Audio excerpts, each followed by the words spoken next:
I don't know why it's making me have a waiting room. It's super annoying. Sorry.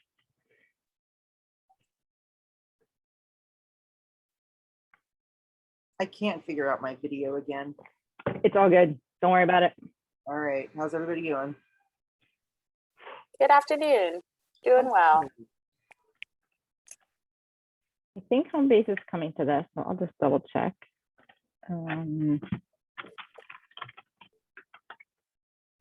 I'll give them a minute. I will also pull up the agenda that I have somewhere.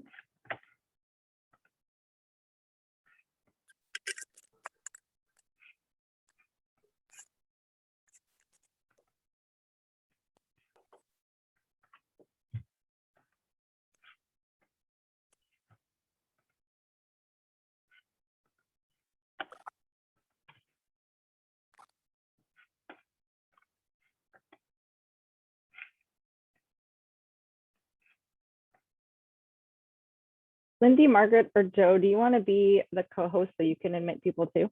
Or I can make all of you co-hosts if you want. Sure, if you'd like. All right. Just so you have the power to admit people to the room. We're just admitting everyone, right? Because yes, exactly. I don't know why it hasn't. It's annoying. I'm going to go check in with home base real quick. Okay.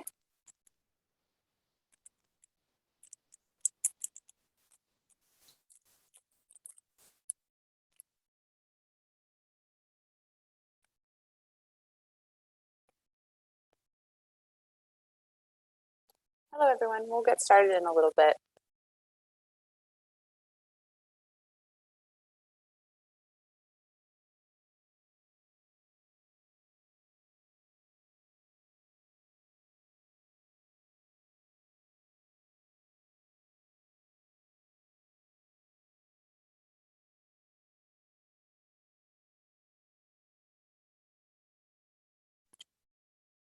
Hi there, Maddie. Hey.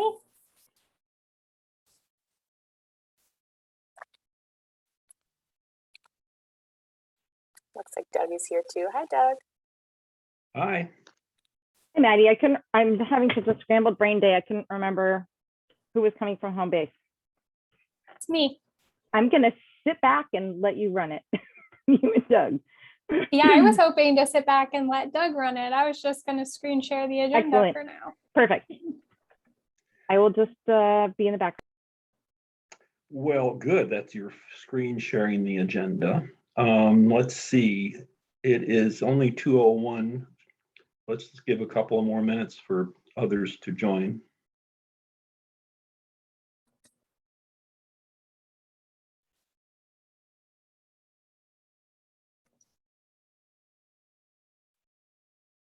How's everybody doing? Doing well. Very well. I feel like adjusting a little bit because I was off earlier this week, but otherwise good.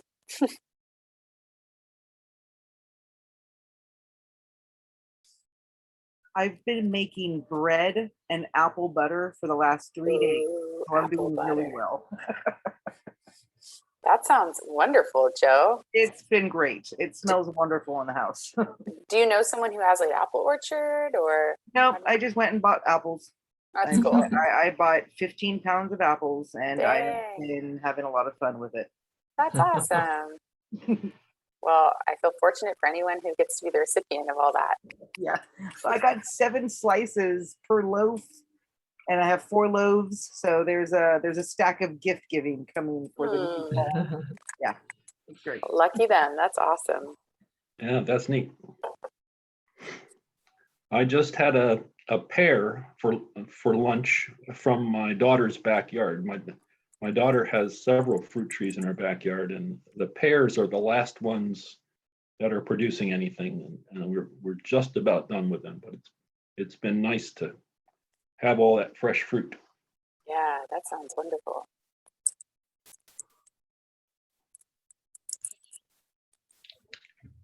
Well, I guess we can get going. So welcome everybody. This is a monthly meeting, almost monthly meeting of the Policy Committee of the Housing Council on Homelessness, pardon me. And we should start with a roll call of the members of the committee. And I'm gonna. Me. You want to do the roll call? Sure. I Please do, can. Patty. Okay, I do not have to listen in alphabetical order, so it's going to be a fun, you won't know when you're about to come up sort of moment. So Joe Bruno, Present. thank you. Lynn Peralata, That's Peralta. I haven't seen Lynn yet. okay. Lindy Lavender, Here, though, actually, my name is Lindy Johnson now. I have to get used to that, but as of Saturday, my name has changed. So if you could update it, that'd be great. yes, congratulations. Congratulations. Thank you. Congratulations. Thank you. Yeah, it was a wonderful, fun day. Wow. Margaret Schultz, Present. thank you. Deanne Fern, Present, but really distracted thinking about apple butter. Doug is obviously here. And then on my list of members, it says that there's an H3 designee. Is that true? Who is that person? That Yes, is that's- true. It's usually Erica or Lavana. I guess it's me for now. You are here. Great. I think that is all the members. Does it seem like anyone is missing? No. Great. And I'd like to just offer any other people who are present for this meeting to unmute yourself and introduce yourself. This is Dale Harrington. I'm a member of the Community Action Board and in the process of becoming a member of the Council on Aging. Welcome. My name is Wayne Earl. I'm a manager of special projects at the Bay Area Rescue Mission. Welcome, Wayne. I'm Mary Turgison and a member of St. Perpetua Church in Lafayette. Yes, welcome, Mary. And I see Shelby has joined us as well. Would you like to introduce yourself, Shelby? Hi, everyone. So sorry, I was on mute. This is Shelby Ferguson. I'm the coordinated entry manager for H3. Okay, welcome. Let's go on to, I guess it's approval of minutes next, right? Yes, let me pull them up quick. So for anyone who doesn't know where to find the minutes, they were posted, the minutes for our last meeting were posted with the agenda for this meeting. Does anyone need directions on where to find that?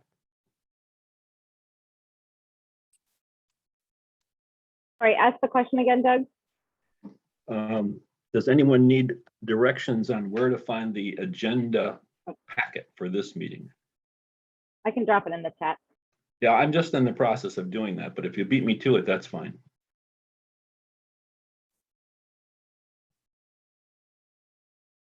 There it is. Okay, so the minutes were sent out to the members of this committee last week, or maybe it was even earlier than that, I don't recall. But I would entertain a motion to approve the minutes.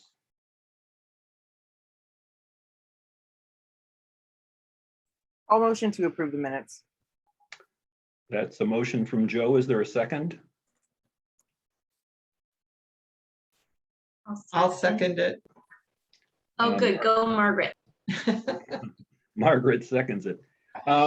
You know, we've been doing roll call votes for this, but what do you think about, instead of a roll call, just to declare the minutes accepted unless there are any objections from the members? Any objections? All right, let's declare the minutes accepted. Now, what's next? Okay. Up next, oh, you got it.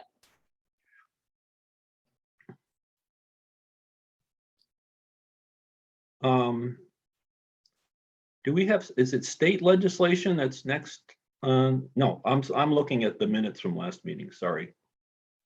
Yeah, I think next up we have Lindy talking about the Measure X Community Advisory Board. Right, yes. So if Lindy Johnson would please take care of that agenda item, I would appreciate it. Thanks, Doug. That's going to take some getting used to, the name. So hi, everyone. Measure X Community Advisory Board has continued to meet, and we had a meeting last night, actually. We've met almost every Wednesday from 5 to about 8 to 9 to talk about how the sales tax funds should be spent and what the recommendations of the community will be to the Board of Supervisors on the allocation of those funds. Board of Supervisors, of course, now has, I should say, the Board of Supervisors always has the final decision-making power in this regard, but they did create a community advisory board and ask that community advisory board to make recommendations. It was generally interpreted that that request was that those recommendations be somewhere around 10, if not less. And so that was kind of the tough job of this community advisory board to craft these recommendations. Last night, there was a vote to kind of finalize the recommendations. So they'll come back in 2 weeks for like a final vote. But as of now, it's pretty set in stone what those recommendations will be. There's 5 of them, and they're pretty large goal statements. And then under each of those goal statements, there are strategies or goals or recommendations for how to implement that strategy. I'm sorry, for how to implement that goal. So if anyone would like those specifically, I'm happy to give them. But one of them was about thriving communities, and that's kind of the wording that they used. And under that was the local housing trust fund as a top priority. So yeah, it's pretty exciting. Of the 5 recommendations they're putting forward, it ranks top under one of those 5, which I think is a really good position for it to be in. Just in case anyone else is sort of interested, some of the other really high-ranking things included a mobile crisis response team to be able to respond to people that are dealing with crisis. It's also sometimes thought of as like a non-police response approach.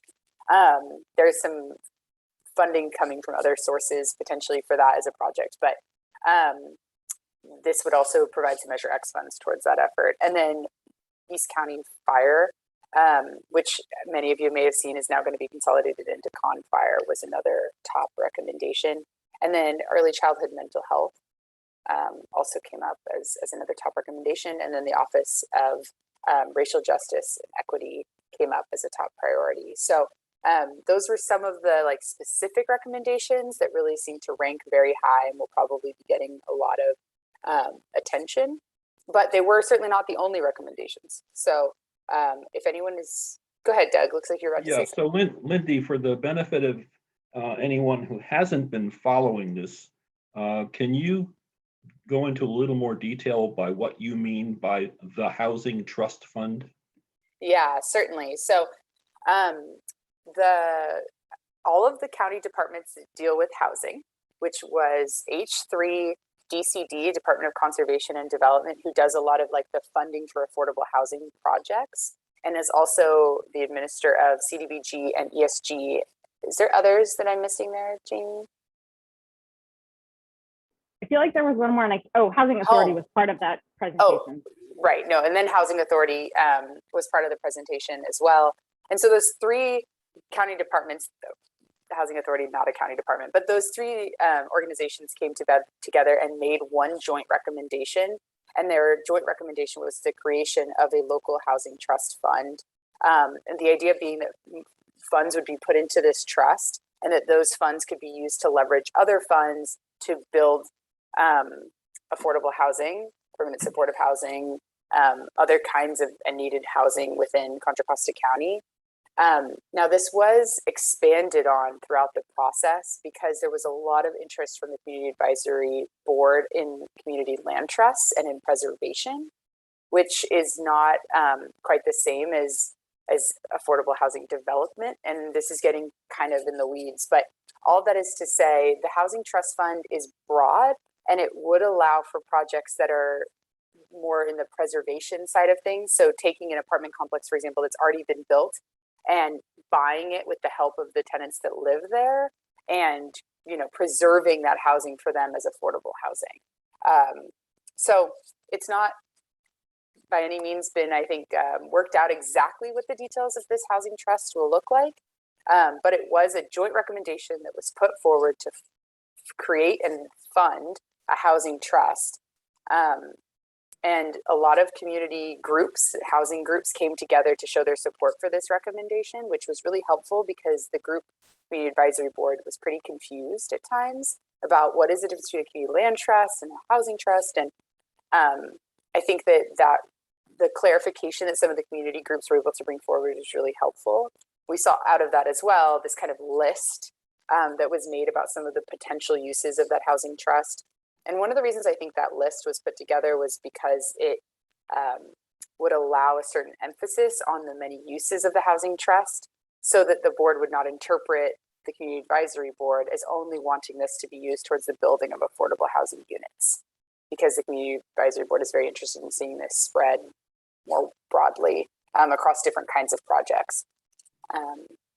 Doug, do you feel like that's enough? Is there anything you want to add? Yeah, no, that's great. In fact, that went into a little bit more information about it than I was aware of, and so you just taught me something about it too. Great. Yeah. So these 5 kind of core goals are going to be kind of tweaked and worked on a little bit further, and there'll actually be someone hired to help put that into a report, as well as like the full needs assessment that has been done through this process. And then it will move forward. Like I said, it'll be voted on in about 2 weeks, and then move forward to the Board of Supervisors, which will start a whole new round of advocacy, right? Because now the Community Advisory Board has said, hey, here's our recommendations. Now there's advocacy opportunities to go to the board and say, hey, we'd really like to see these recommendations implemented, and this is what we'd like to see that implementation to look like. So what that process will look like, I think, is still a little yet to be seen.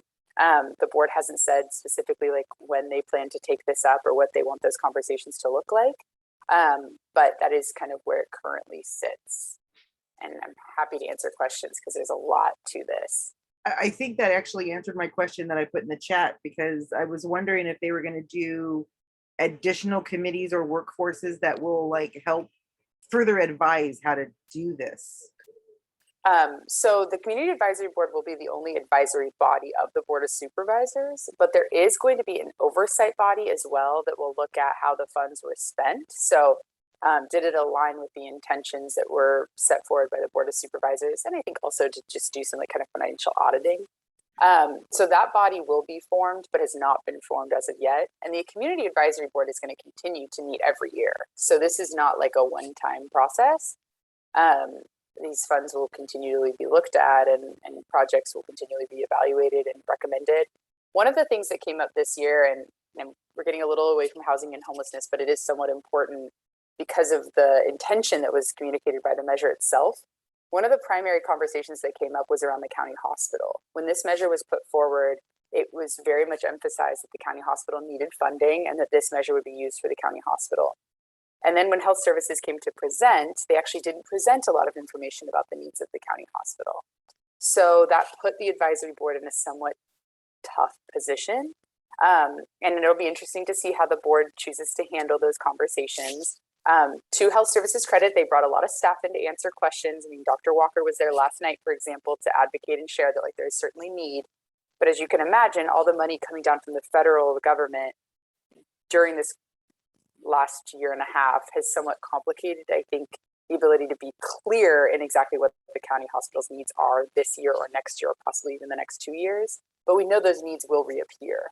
And so it's also kind of a scary thing to say, well, we'll allocate this money this year to this, knowing in 3 years the county hospital is going to need that. So it's a complicated position that the board is in, and that the community advisory board found themselves in as well. Well, I would just like to say to commend you, Lindy, along with all the other members of that community advisory board for the hard work that you've been doing for the last, what was it, 4 months or something like that? You know, meeting every week for essentially every week for multiple hours, looking looking at lots and lots of information and trying to make sense out of it. And I think you did a great job collectively. So, and thank you for representing the Council on Homelessness and other interests on that council. Thanks, Doug. I really appreciate that. Thank you all so much. I was really honored to get to be part of it. I learned a lot, but I'll be open and honest that there were definitely moments where it was like, I need to eat some dinner, so my camera's going off, because meetings from 5 to 9 are not exactly ideal, especially for those of us with families. So I'm hoping we might change that time in future years.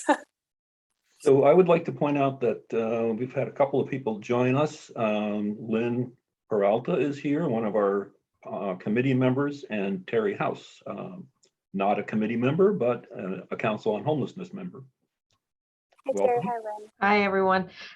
Thanks, Doug, for the introduction, and my apologies for logging on late. And I echo the sentiments, Lindy, fantastic job that you and the Measure X Community Advisory Board went through, just a series of weeks and months, and the diligence of the process, and the, just the well, informed kind of, just listening sessions every week. And I know these sort of went on past,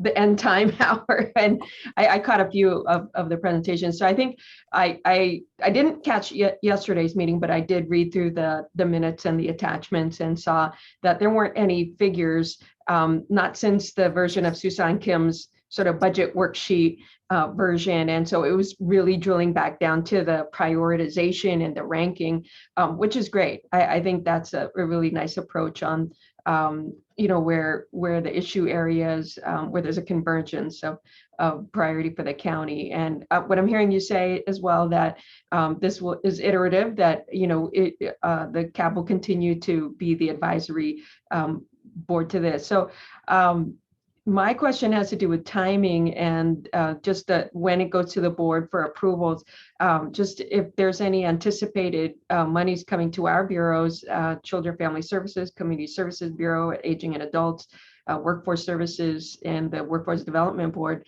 because we are in the period of contracting, doing our RFPs and RFIs now. I sit on our contracts advisory work group. And so just any new anticipated ARPA money, Measure X money, we'd like to have a sense of how much would be coming through. And so for the purpose of planning, really, I had the discussion with Kelly Curtis, our Workforce Services Director, and I think a few of our things didn't land on the page. And so, yeah, just a question about timing and if you had any sense of that. Thanks, Lynn. So regarding timing, we didn't get any kind of specific indications from Lisa Driscoll last night, nor from Enid about what that process would look like. I'm guessing, though, that since we're not going to send that final document until October, that it's unlikely it'll be heard by the board in October. It's hard to predict because it's possible that, of course, the Board of Supervisors themselves might feel a great sense of urgency. And it's also not been made abundantly clear to us, at least not that I'm aware of, about what that process will look like if they're going to do numerous open public hearings, or if it's going to be one meeting and they're going to hopefully try to summarize it then, or kind of what their plan is has not been made clear to us. So Okay. That's good waiting. to know. And if there's any advocacy on our part, just to say, I've been sitting with our 18-member contracts work group and planning for the funding. So it ramps up in the period of January through June 30th of when our contract approval processes happen. So the period of October, November, December is when we issue our RFPs or write the RFPs and issue them to our contractors, our nonprofits, and say, these opportunities are now available. So as much as we can, I know there's short windows because it's getting into November, it's getting into December, but the sooner that we can ship those times earlier, the sooner that we can, EHSD and or health services, H3 can be on board to if the funding is channeled to our agencies, that we can then work with our, because it's like a 6-month process. An RFP is 6 months and an RFI is 3 to 4 months. So it's sort of, how do we factor that in if the board is going to take through maybe November. It's hopefully sometime in November to make the decisions. That gives us, about a month.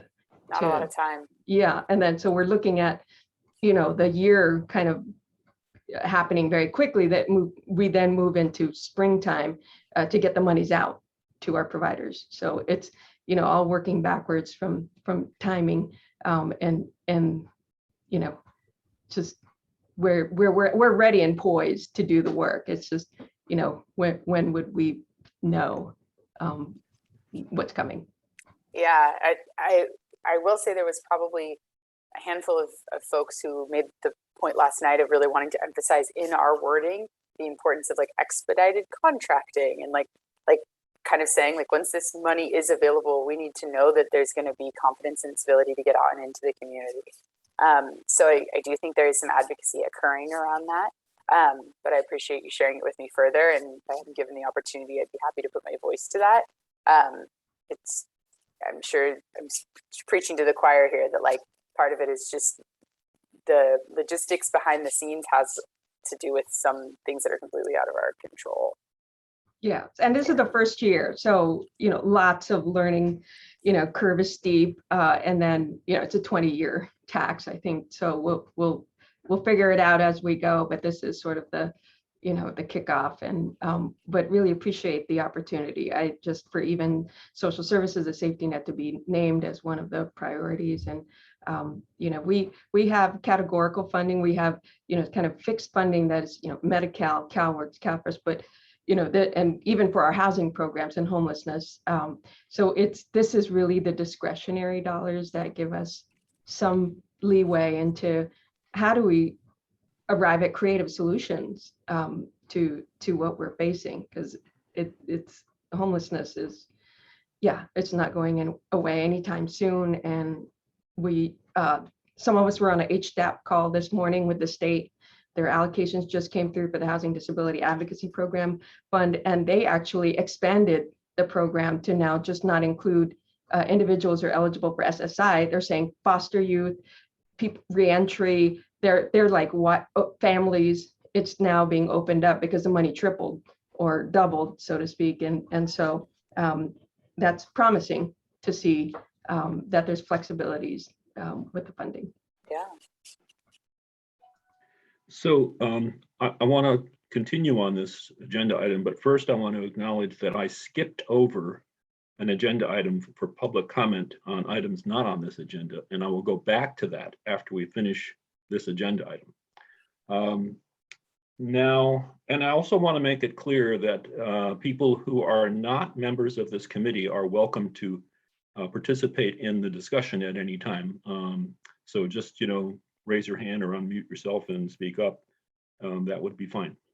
So what I would like to propose, or I would like to just ask the committee members what you think about whether we should develop some kind of a statement from the Council on Homelessness to the Board of Supervisors about what we, the Council on Homelessness, would like to see them do with the Measure X Community Advisory Board recommendations. And if so, if we agree that we should do that, then we can work up a plan for how to draft that. This is not something that would come to the Council on Homelessness for the October meeting, so we don't have to do this right away, but we could figure out how to do it on a timely basis. So what do you think?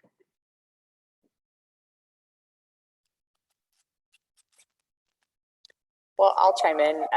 I think that this in concept is really great, and I'll be excited to see it happen no matter how it plays out. But that being said, I think that if we do feel that this is a unique opportunity to see some more permanent supportive housing built in our community, we might need to emphasize that. There's a lot of folks who really like this to be used for preservation and to be used for tenant protections, and I think that's important, and I think there's hopefully room for all of that. But it might be important to also emphasize the need for permanent supportive housing in our community. One of the things that was put in there was housing for people with developmental disabilities. And I struggled a little bit with the wording of that, but chose not to make it a fighting point because I was grateful we were moving forward. And not because I don't think housing for people with developmental disabilities is important, because it certainly is. But I think that it's saying like, here's the specific groups versus we need housing for folks who need housing, might actually pinhole us in a way that we're not really looking to do. So I think those are the kinds of things we might want to reflect on, or share with the board our thoughts, especially those of you who are providing direct service and really, I think, probably see what the need looks like every day. I appreciate that point, Lindy. I think we want to be really careful about getting too restrictive in our recommendations, because the data changes. There's need for people with serious mental health challenges and families. I mean, I would be very careful about targeting a very specific population and instead talking more generally about high vulnerability, more inclusive categories. Anyone else? So as far as process, it sounds like, we will see what the Community Action Committee is approving or recommending in 2 weeks. And then we would have some time to discuss and review and see if we want to build on or supplement. Is that what we're thinking? Right. And my thought is that if we can have a couple of volunteers to take a first cut at what what a Council on Homelessness letter might be, then we could bring that draft to the policy committee for approval to pass on to the Council on Homelessness. Before we get too far down that path, I want to point out that there are problems with our meeting calendar for the rest of the year. So we need to talk about whether we're really meeting on October, 26th, I guess what is the next fourth Thursday? The next one is slated for the 28th, but it actually conflicts with the now moved Council on Homelessness meeting. Right. So it will need to move for sure. Right. Like it can't happen then. So yes, that's the question is. Yeah, and the reason I said for the rest of the year, we're a fourth Thursday meeting, and that has obvious problems with November and December and conflicting with holidays. And so that's why we have to be a little bit up in the air about what our meeting schedule is for the rest of the year. But anyway, I was thinking of this idea that maybe a couple of people could volunteer to draft something, and it shouldn't be more than 3, because I think the Brown Act considerations kind of prohibit this committee from meeting in terms of a majority or something, majority or more, with that are at times that are not publicly accessible meetings. So we could have 2 or 3 people work on a draft and bring that to our next meeting, whenever it would be.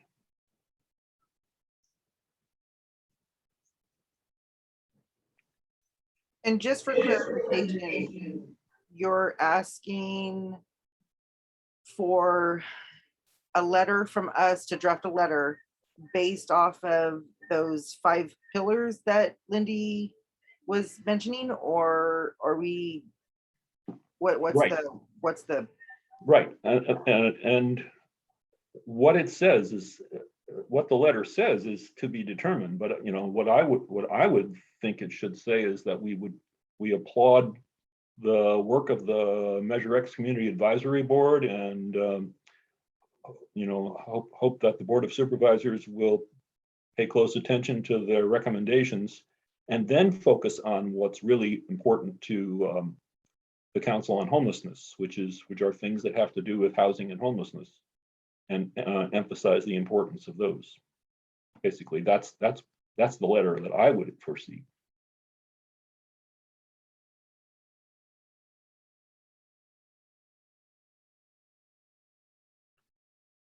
So does anyone, well, first of all, are we in agreement that we should put this on our to-do list to develop such a draft letter for the Council on Homelessness. What do you all think? I think that we should have an opinion, generally in support of the recommendations, if we are in support of the recommendations, and try to get that circulated through the council. I think when we wrote our first letter, I got the sense that we were a bit out of sync with H3, and there was something there. So I want to make sure that we're in sync with the recommendations that H3 is also forwarding. So I would say, as far as process, kind of wait until these recommendations are finalized, then review them, assess if we're on board with the recommendations, which I assume that we would be, kind of write a generic letter about that, and then maybe take a deeper dive to add more detail or more direction around, as you're saying, Lindy, getting a little more in the details about what PSH might look like. So kind of two-stepping it, and I would be happy to be part of that starting once these recommendations have been sort of finalized by the board. And I'll second that. I think that I would be willing to be part of that creation of the letter if I think after it was decided, like, I'm not too sure if now is the right time. That's my hesitancy. Yeah. We have to wait until we've seen the actual recommendations that will be sent to the Board of Supervisors. So we're working with the same document that the Board of Supervisors is. All right, thanks, Dan and Joe. So that's kind of where we're headed. And when this time comes, I guess we can put out an email asking if there's anyone else who wants to join Dan and Joe in thinking about that, developing a draft of that document. Again, without having too many people, so we don't want to exceed Brown Act limitations.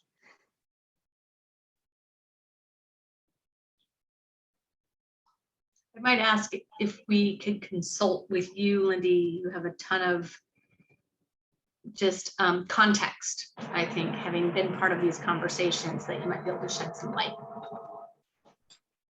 You mean about the timing side of it? Just as we're drafting.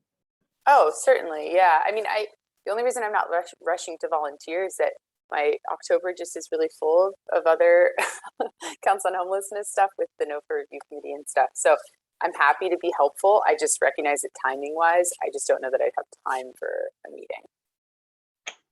That's my hesitancy as well. October is just crazy right now with all Yeah, the NOFA stuff. So same for I me. think we can think about putting this off till early November. Yeah, possibly. Mm-hmm. Okay, so let's leave that as much development of this plan as we're going to do, and go back to public comment on anything that's not on the agenda. Is there any public comment about anything that's not on our agenda? You can raise your hand or you can unmute yourself and just speak up.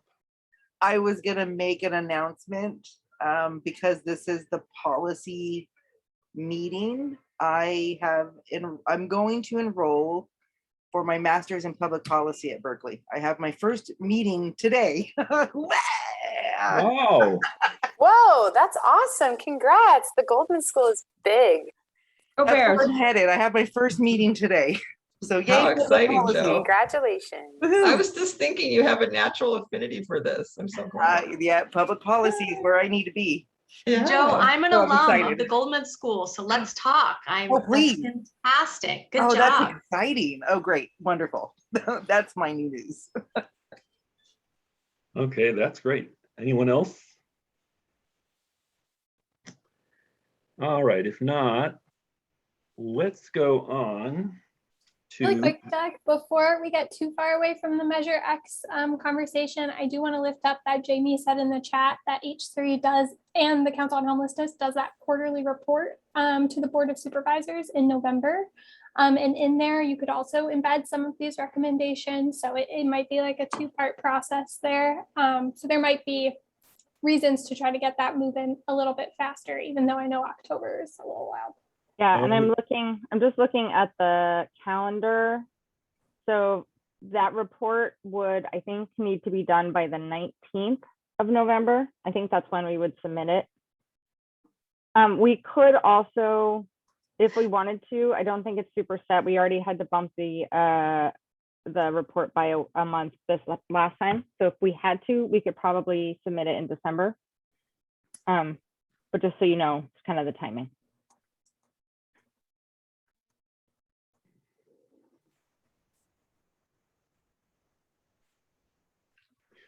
right. Okay, so it sounds like if we're going to do anything along these lines, it should be timed to be brought to the Council on Homelessness for action at the November Council on Homelessness meeting, which is the first Thursday of November.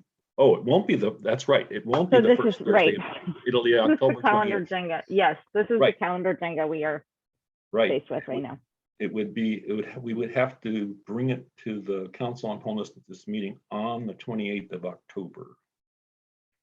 If not, I think we could still wait until the December meeting and still have it be in time for the supervisors to hear it.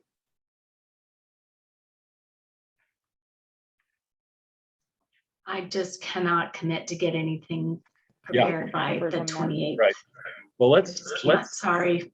Yeah, let's not commit to that. If it happens, fine. But our target would be then for bringing something to the Council on Homelessness for the December council meeting.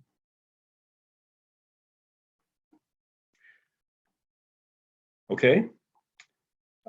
So let's go on to state legislation. I think that's the next agenda item, right? Yes. So, and this one is supposed to be me reviewing the state legislative session. And I'm not going to give an all-encompassing review because I don't know it all about everything that happened. But what I do know is that the 2021 legislative session ended. Was it on September 30th? I can't remember if that was the exact date, but it ended. The legislature is now in recess. And so whatever didn't get passed, there are lots of bills that didn't get passed that are still pending, and they become what is known as our 2-year bills that they would become, eligible for additional legislative action in starting in January of 2022. Among those bills that didn't make it through the legislative session this year are a couple. One that we've talked about as a high priority that the Board of Supervisors has already endorsed, which is Assembly Bill 71, the Bring California Home Act. And that, by the way, is one that the Multi-Faith Action Coalition has endorsed as well. So we want to keep track of that as the legislative session for next year starts up. But what I can say, what I do know about what legislation actually passed related to housing for in the 2021 session were a few bills that were collectively called the Senate Housing Package. SB 8, SB 9, SB 10, and I think there may be one or two others that were in that package. My understanding of the details of those bills is that there's nothing in there that is very impactful in terms of homelessness. They are those bills are designed to streamline the approval process for additional housing in what you might call the market rate housing category. So they are measures that would are projected to create more housing, but not anything on the really low income end. That's kind of my reading of that. Now I can't remember. Do we have a separate agenda item on the state budget? Yes, we do. We have a separate item on the state budget. Now that's a different matter. There's a lot in the state budget that would affect and address homelessness. But in terms of legislation, that's kind of the summary that I would give. Does anyone have other comments to make about what happened in the state legislature? Oh, and by the way, those Senate housing package bills, as far as I know, are still waiting for the governor to decide whether he's going to sign, veto, or neither. Hey, Doug, the governor actually did sign all three. Oh, did he? Yeah, so they're chaptered, which is pretty cool. I mean, it shows that he was certainly interested in them because he rushed to do that. I have lots of bills I'm tracking that he has not signed, so he felt some urgency for these, but yeah.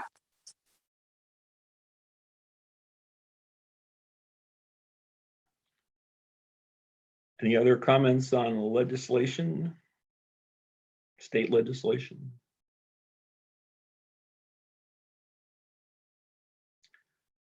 Well, let's move on then. And I think Maddie's going to talk to us a bit about the state budget.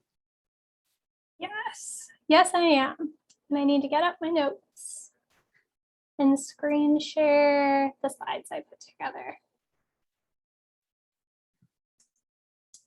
All right, so I prepared to talk about the state budget at a super high level with the understanding that folks on this call already received some information about the state budget at your last policy committee meeting. So this is more of a refresher than anything.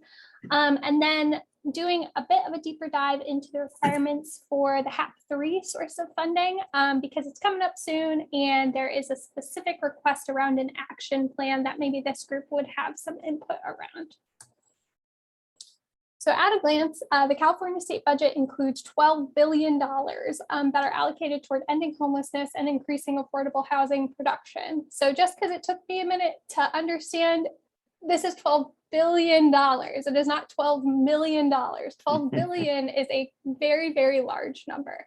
And so that is just something important to know off the bat. When we look at different analyses put together by organizations such as Housing California, this is a kind of unprecedented, huge amount of money to spend specifically on ending homelessness and increasing affordable housing production.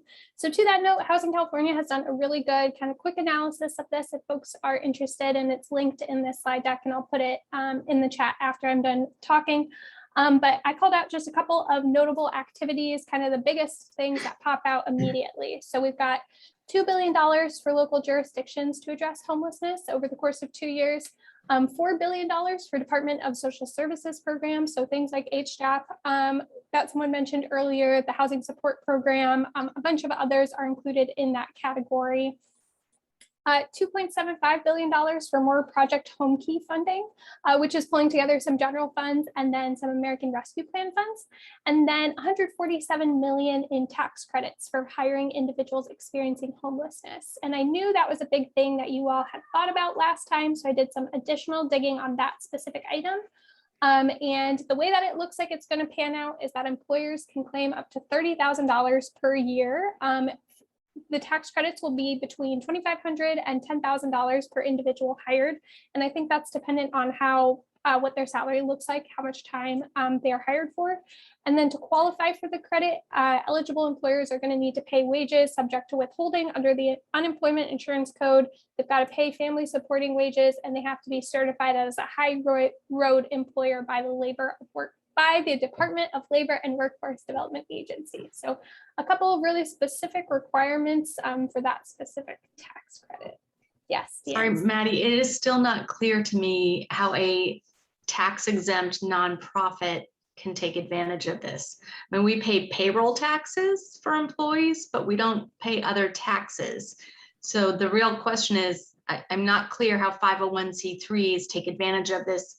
And 501c3s seem like the perfect place to be hiring people with lived experience. So that's the question I have. I mean, you know, getting a credit for their payroll taxes is pretty minimal.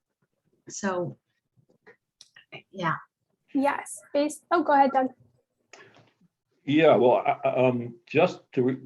my immediate reaction to that is that this seems to me that this provision is clearly aimed at for-profit businesses to be hiring people who have experienced homelessness, and that's where the tax credit would be an incentive.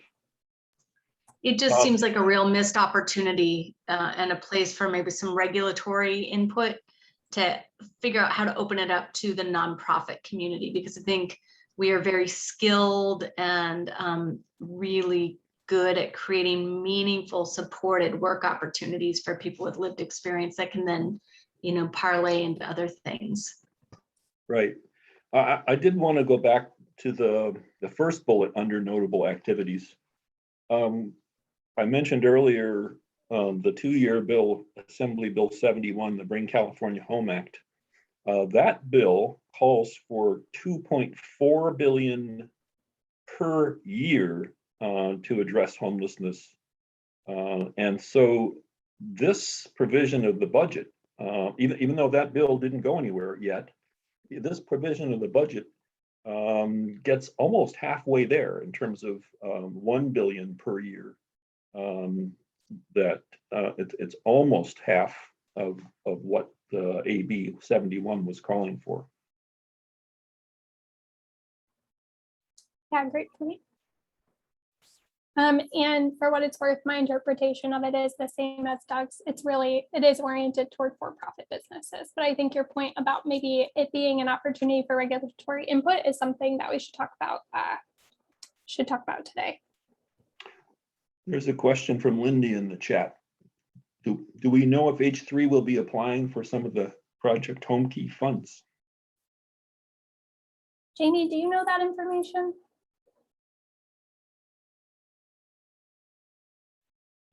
Sorry, I'm having technical issues back here. There's conversation about that. Oh, good, Lynn, thank you. Perfect.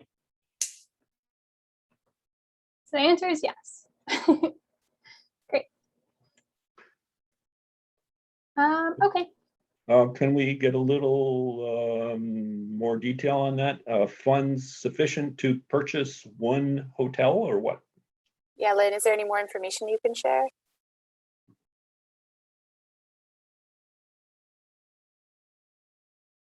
You're muted, Lynn. Sorry about that. I think it was just the allocation to Contra Costa County. Lavana had indicated to us that we wanted to accept. And so I'm not sure how much, but it was around, I think it was around the same amount as the prior year. It didn't specify the project. It just was an acceptance of the funds. And it passes. And the prior year allocation was sufficient to purchase one motel, and so presumably that's the the capacity for this new funding. I'm sorry. To clarify, it's room key. We accepted room key funds. I'm not clear on home key. Yeah, home key was the purchase. Yes. Right. I was referring to home. My apologies, confusion. Oh, all good. Home key has, people have to apply for home key with a city or county partner as the applicant.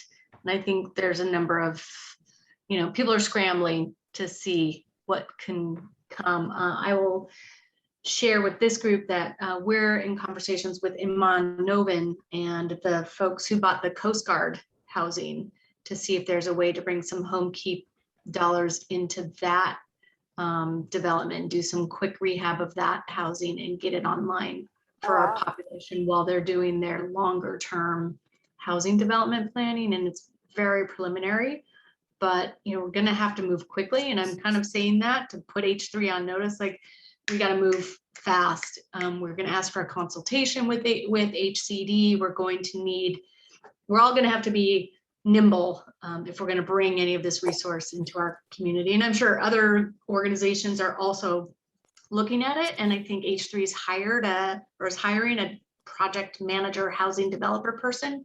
It would be great to know who that person is as soon as possible so that we can start having coordinated conversations together. Can I ask one other question? Maddie, if you happen to know, the $2 billion for local jurisdictions to address homelessness, oftentimes those go to large cities, like they have to meet a certain threshold to receive those funds, and then to counties if that's kind of how it's being distributed. Do you know by chance if those distributions have been decided, or if we know kind of who those funds are going to, or if they're only going to the major cities? My understanding of the $2 billion for local jurisdictions was that it was being kind of sent out through a couple of different funding streams, including like HAP3 funding, but that may be completely incorrect. Yeah, and the HAP3 allocations were for continuums of care and then for large cities, but I don't think any in Contra Costa, and then counties. So thank you. Yeah, and that's consistent with my understanding too, and based on what I've read, the standard kind of distribution formula that have been used for these programs in the past is probably going to be followed by this new funding, which is allocations to continuums of care, which we get, allocations to counties, which we get, and allocations to large cities, which we don't get. Yeah, and then for Home Key, specifically for Home Key Round 2, the eligible applicants are cities and counties, and all other state, regional, and local public entities, as well as tribal entities.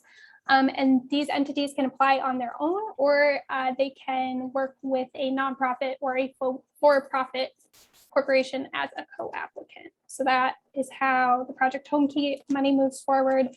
And that is that's kind of a first come, first serve Home Key, kind of you got to snatch it up quick funding source.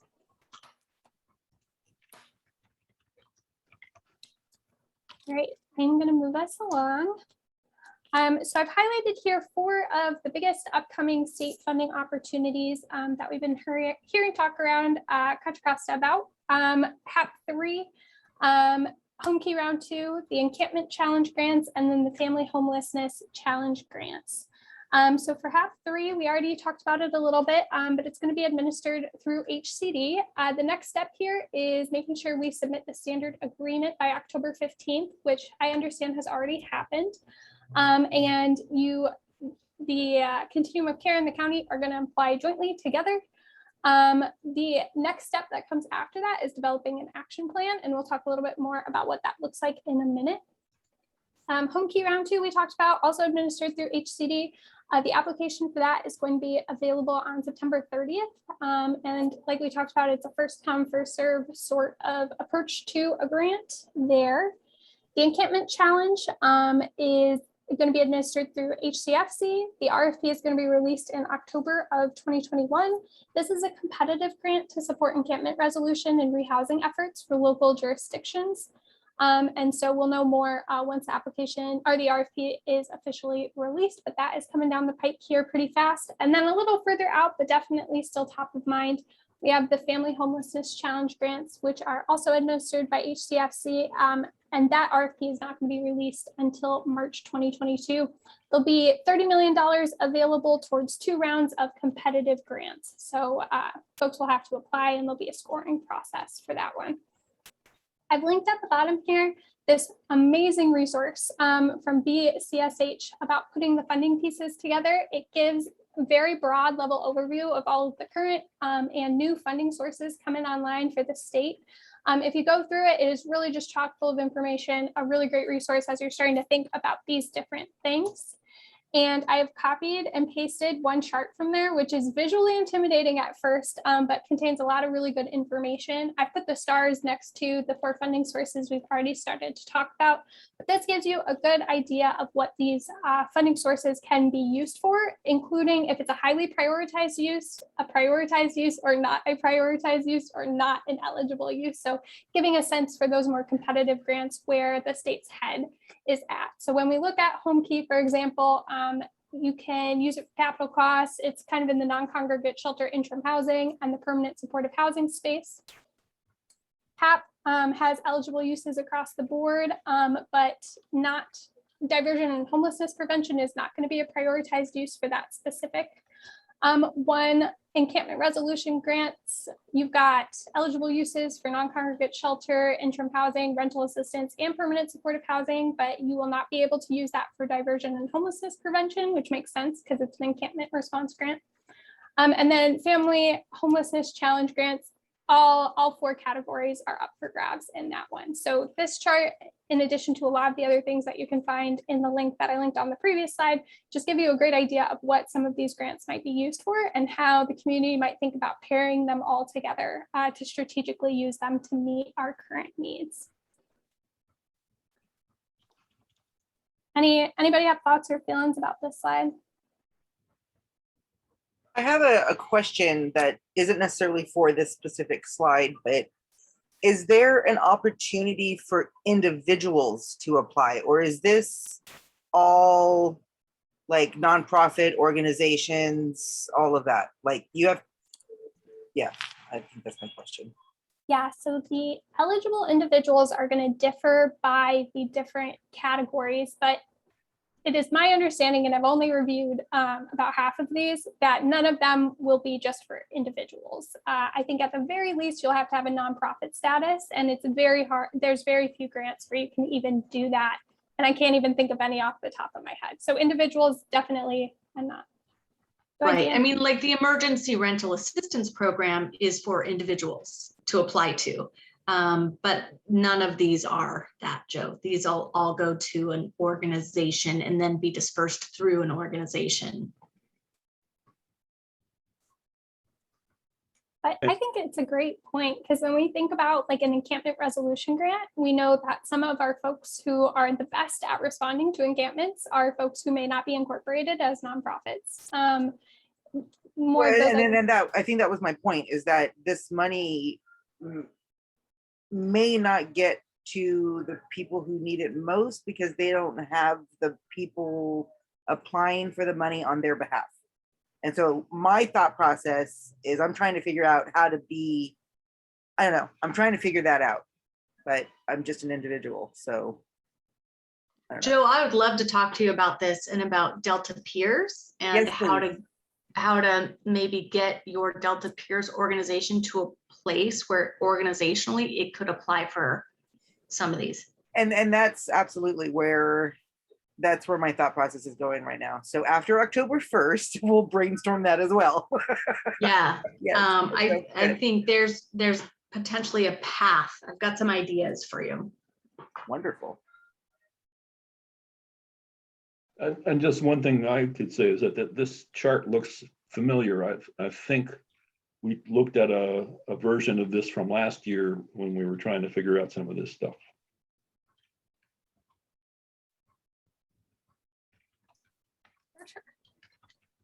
okay, great. Okay, so we had our 4 different state funding opportunities. The thing that's next up, kind of top of mind that this group could hopefully weigh in on, is thinking about HAP 3 specifically. So I've got just this overview slide that goes over some of the details, and then I've got some more detailed slides coming after this about HAP 3 specifically. So that standard agreement to apply is due October 15th. We can check that off. That piece is done.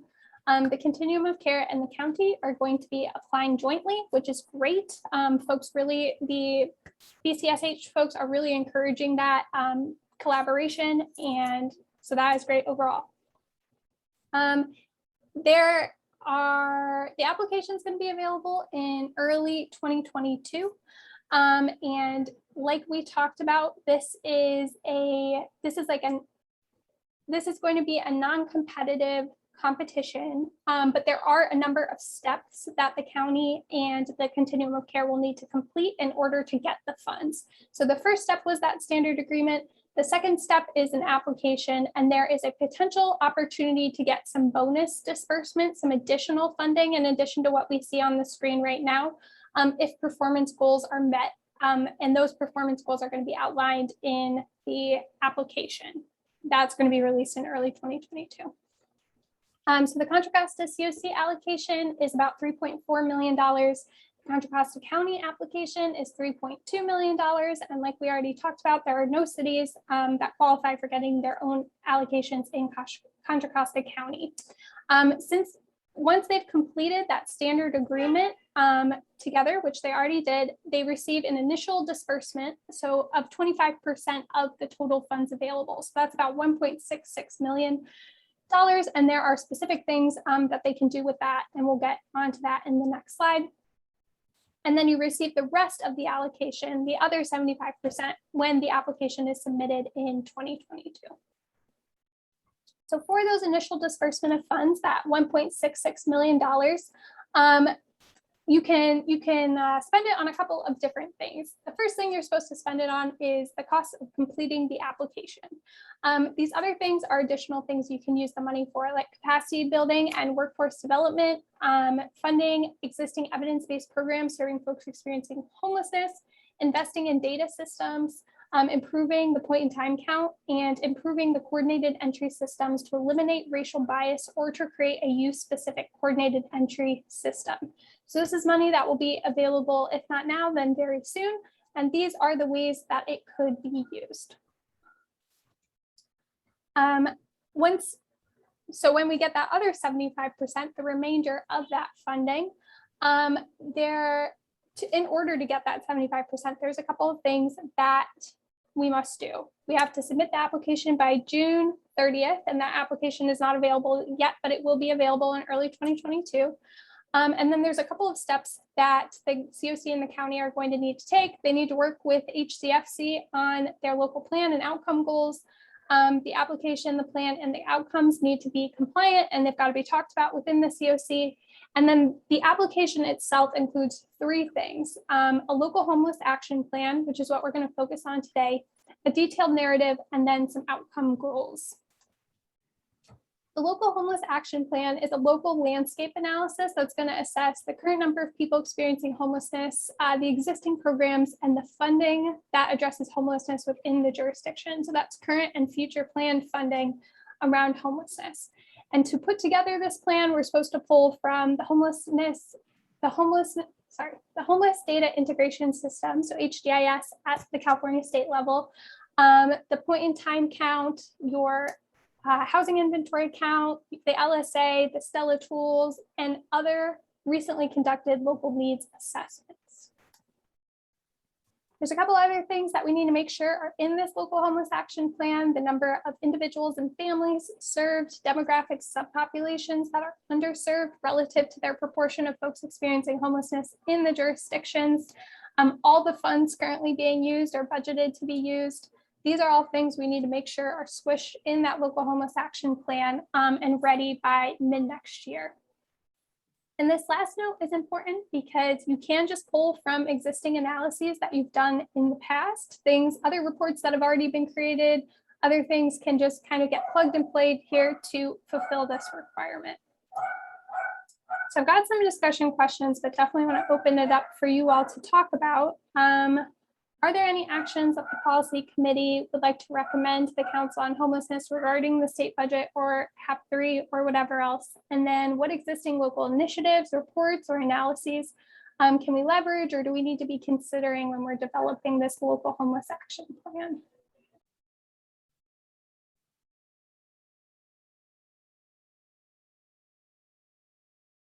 Or just questions and thoughts. It doesn't need to be specific to that. So this is maybe really obvious, but we're recommending, I would imagine we'd want to recommend that our county apply for these funds, right? Because the county does have to apply. So we want to not assume, that the county is going to apply. We definitely want to apply. And then like to recommend that, we went through it pretty quickly. We've got a $3.2 million allocation in HAP 3. Some understanding of what the plan is for those funds, because I know our system partners are smart and thoughtful and thinking ahead. So I think there's already some ideas about where they'd like them, where the money might best be used.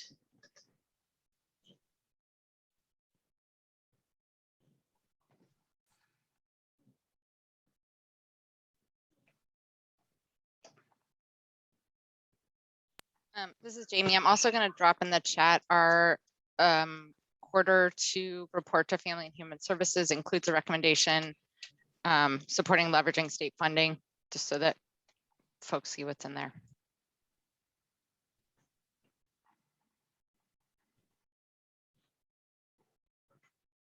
So I guess I have a question about the local homeless action plan.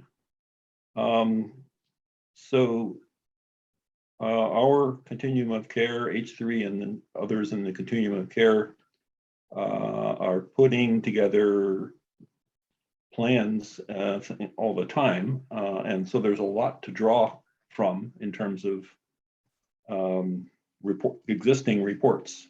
But Jamie, do you know if there's a specific initiative in H3 to get to work on this particular local homeless action plan? There are conversations about it. I don't have any details, but I know this is something that senior leadership is talking about, thinking about, and I think we'll be coming to the community about. So I don't have any details. Are they envisioning having to do what we did several years ago with a series of community meetings and input, or are we talking about H3 does a beautiful annual report every year, which is pretty comprehensive. It feels to me like a lot of the analysis or a lot of the data is already there. I think that what we're looking at, and Terry, I don't know if you've had any conversations with them on it, but I think what we're looking at is something pulling on a lot of the work that's already happened and not doing a very exhaustive like we've done in the past for this. I think we do have a lot of the pieces already. It's mostly a matter of pulling it together. So I just don't think we'll have time to do with all the things happening. We just don't have the bandwidth for that.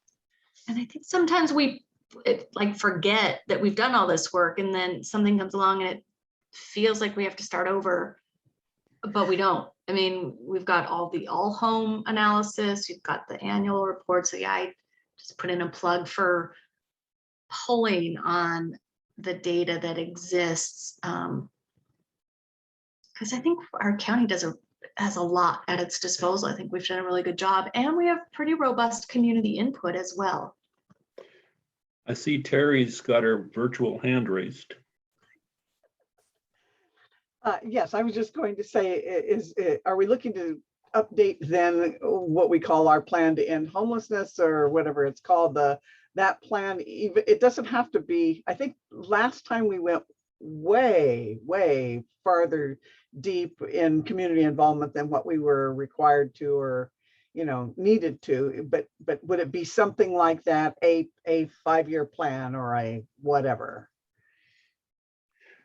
So my thought is that this is probably something which is actually required by new legislation. I say that because I know that one of the pieces of legislation that passed, Assembly Bill 8616, did include a lot of homeless accountability measures, many of which were stricken in amendments, and I'm not sure what survived, but I know that there was a homeless action plan in at least one version of that bill. So my guess is that this is a new requirement that came out of the legislature this year, and so in order to do it according to the current prescription, you'd have to read the fine print in terms of what they're requiring in this new plan. Just then to raise awareness that local CDBG, ESG, all of the alphabet soups of the HUD funding through local jurisdictions, we have to, currently we develop our priorities based off of our 10-year plan or 5-year plan or whatever it is. So if this is going to supersede that, which I think it would be a more current document, which I've been advocating for. I think that's a great thing. A local homeless action plan. We would want to make sure that we had the jurisdictions involved with this as well, and know that ends up affecting our priorities for CDBG and other sources of funding that are under a local jurisdiction control. So I think it's a good thing, but.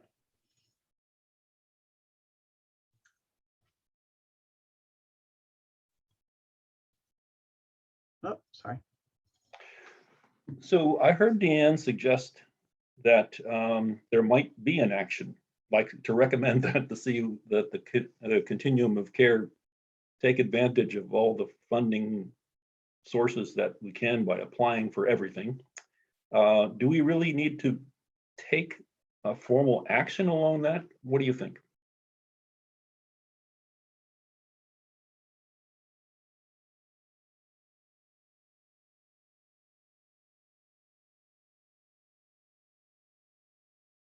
We could just as a committee make that request through the council, the chair of the Council on Homelessness, who happens to be in our meeting right now because she's a member of this committee.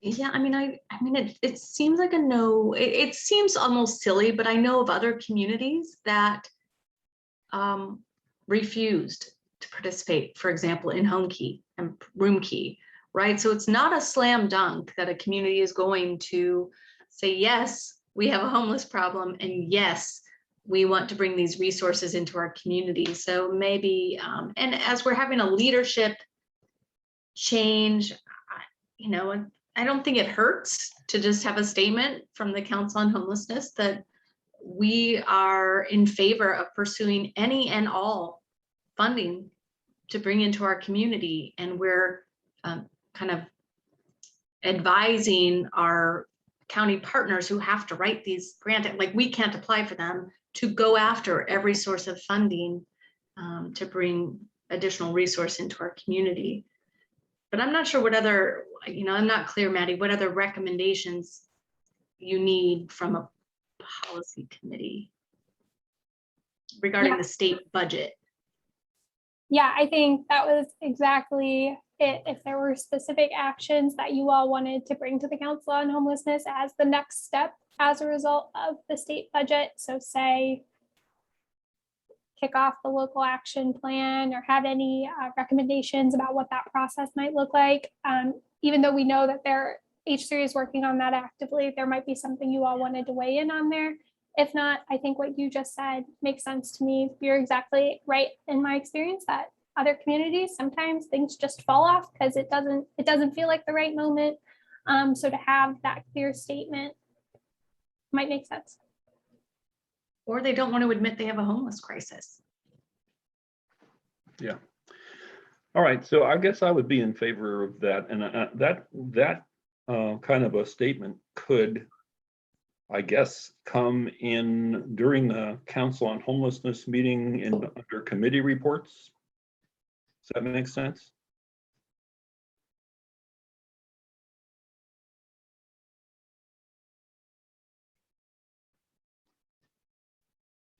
Yeah, that seems like the right place to put it.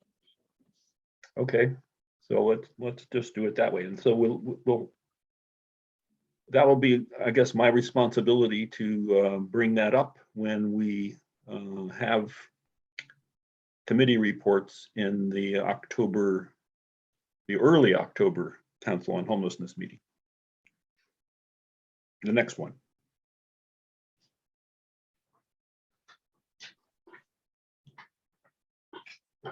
And I heard Terry also say there's a call for updating the local homeless action plan. So, we don't direct H3 right? But we're asking, I guess, for our partners to update that housing action plan based on the most recent data, best practices, information, and taking into account all of the various funding streams that have come down the pike, you know, using the all home, I think matrix, which is showing where we have our big gaps in rapid rehousing and PSH, and just kind of grounding the conversation from the data that we have, and making commitments to continue to build out those key elements of our continuum.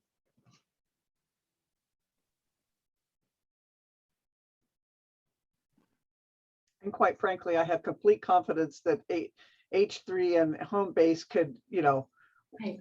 could write one of these things in a couple of weeks, and it would be gorgeous. So maybe that's the second part of our recommendation, that, you know, again, it feels obvious, but just saying this is a priority for our community, and we stand and do what we can to support, but ask our partners to update our local housing action plan. I'm wondering, that's a great idea. And I'm wondering if a part of the plan, or that there be some commitment of the partnership between H3 and DCD, the Department of Conservation and Development, which holds a lot of, holds, you know, some of the funding, and does the housing planning, land use, et cetera, for the county, and that the CAO and the Board of Supervisors listens to, and could there be some coordination, or, you know, built, I know Lavana had talked something about this, you know, just the systems talking to each other. So it's, you know, beyond the state budget and policy, yes, I think we're all in support of what's coming down the pike, but I think internally within our county, we're just not all on the same page, unfortunately, at times. And this is a great place, at least H3 and EHSD, we're on the same page here. But I think that they're a key player. You know, major key player, John Kopchik, his folks. How do we, you know, cross-pollinate the ideas and get them at the table, so to speak?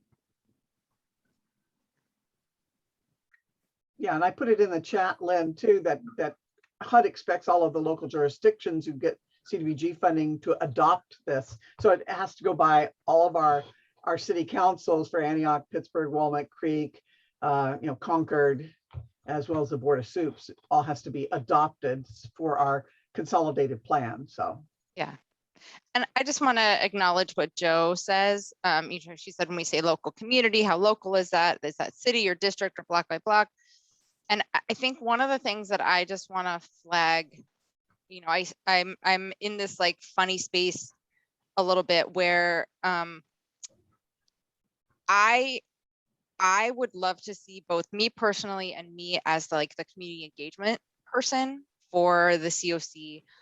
I want to see us as a community moving away from being like home-based. I mean, H3 has all the answers, like they're smart, they're just going to figure it out. Not because we can't do the work, but it feels like there's, as we're moving towards really putting value on the voice of people with lived experience and bringing people to the table.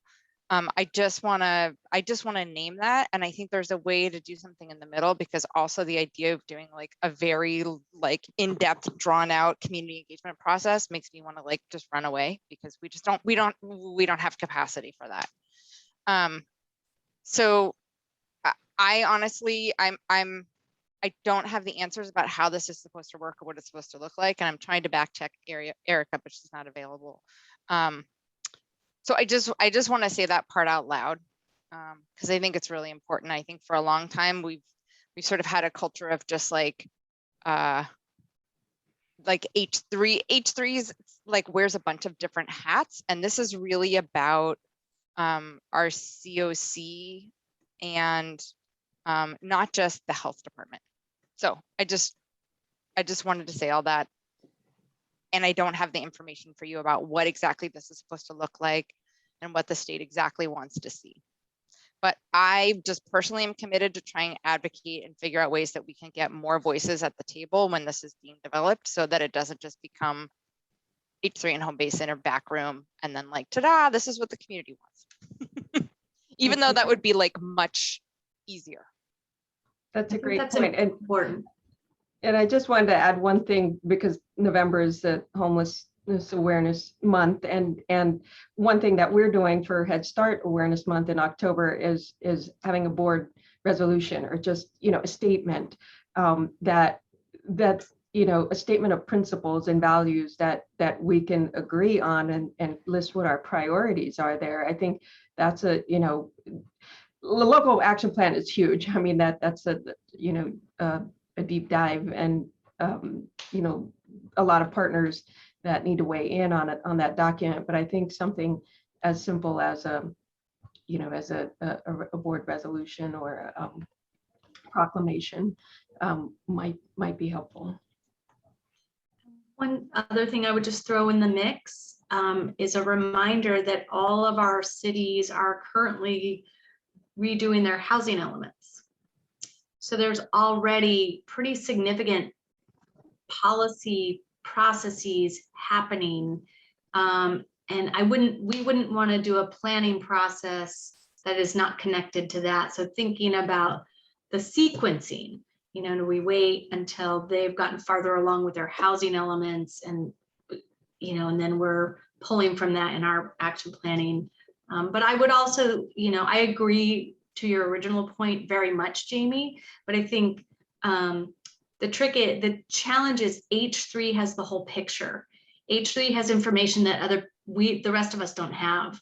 You understand where all the money is, who's getting what they're providing for what they're getting, where the gaps are, so there's a holding of the information role that H3 has, and it's not collectively held at this point.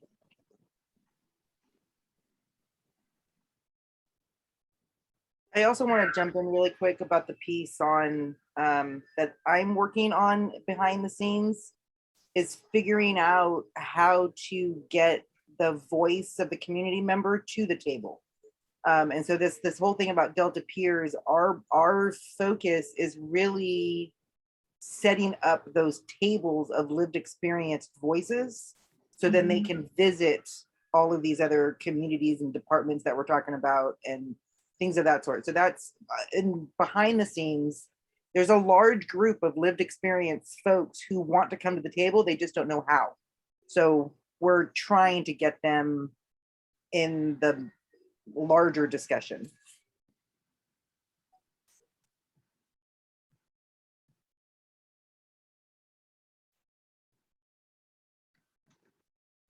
Okay, so have we discussed as much as we are going to discuss on this agenda item? Do you have any more slides to show, Maddie, or is that it? I just had a resources slide, so I'll send that out after this meeting, or it'll be part of the minutes packet maybe, but goes through a couple of different resources that might be helpful as folks are thinking about these funding streams. I'll also pop them in the chat right now.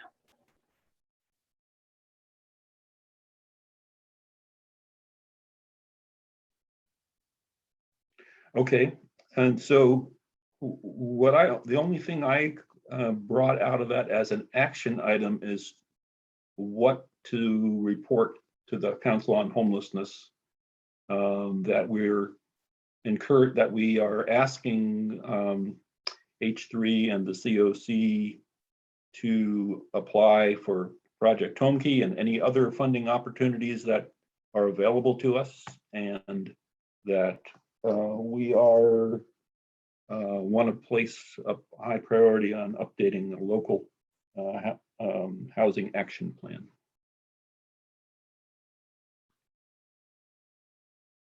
Okay, so let's go on then to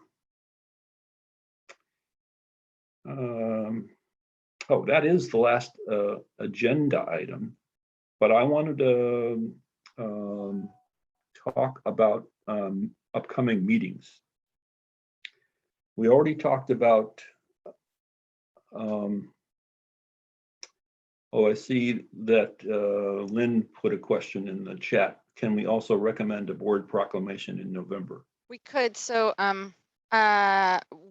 Homeless Awareness Month planning is well underway, and it was one of the things that the committee decided not to pursue, just given the bandwidth. We have old ones that we have done in the past, and it would be easy enough. We are planning to do a presentation to the Board of Supervisors in November as part of Homeless Awareness Month. We absolutely could pull one together. What we aren't going to do this year, which we have done in years past, is like had cities like done a whole advocacy thing where people go to their cities. But I think it's easy enough to do one. You know, we have templates from years past. Yeah, given that we do have a committee on Homeless Awareness Month planning, I think that particular question from Lynn is outside the scope of this policy committee. So if the Homeless Awareness Committee doesn't recommend that, we could, you know, Lynn, you can certainly bring that to the Council on Homelessness for discussion. Sounds good. Back to the meetings of this policy committee. We already talked about how the regularly scheduled October 28th meeting now overlaps with the Council on Homelessness meeting, so it doesn't make sense to do that. I, for one, and I think I've heard other people say that we don't particularly have an appetite for finding another meeting date in October. My preference would be to just not have a policy committee meeting in October. Given the fact that the fourth Thursday schedule lands us right at Thanksgiving Day in November and lands us on December 23rd, I think we can throw out the fourth Thursday scheduling for the rest of the year and talk about, well, when can we meet? I'm going to throw out a proposal that we just take a look at the possibility of having meetings on the second Thursday of the month in the afternoon in November and December. Can people take a look at their calendars and see if that looks at all feasible? So we're talking about what? I think it's October 11th. November 11th, and Yeah. that is Veterans Day. So for Oh, many people, yeah. that's a holiday. Let's not Otherwise, do I that. think that's a great idea. For October, it's October 14th. How does that look? Would you like to skip October? That's what I was taking away a minute ago. Oh, yeah, I'm sorry. Yeah, right. We're skipping October and we're not doing November 11th. We could try for November 10th or go to November 18th. I can do either. I think I can do either as well. Others? I'm also available both those days. Yep. I can only do the 18th. All right, let's do the 18th. All right, let's do that. Let's try for November 18th would be our next meeting. And why don't we leave it until November 18th to decide whether we're going to have a December meeting? That's good. Are we saying 2 to 4 again? Yes. Okay. That's the proposal. Okay. Thanks, Dad.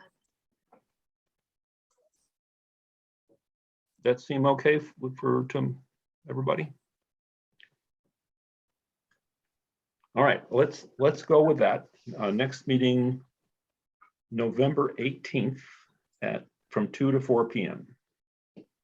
Great. And then leave it completely up in the air about whether we're having a December meeting.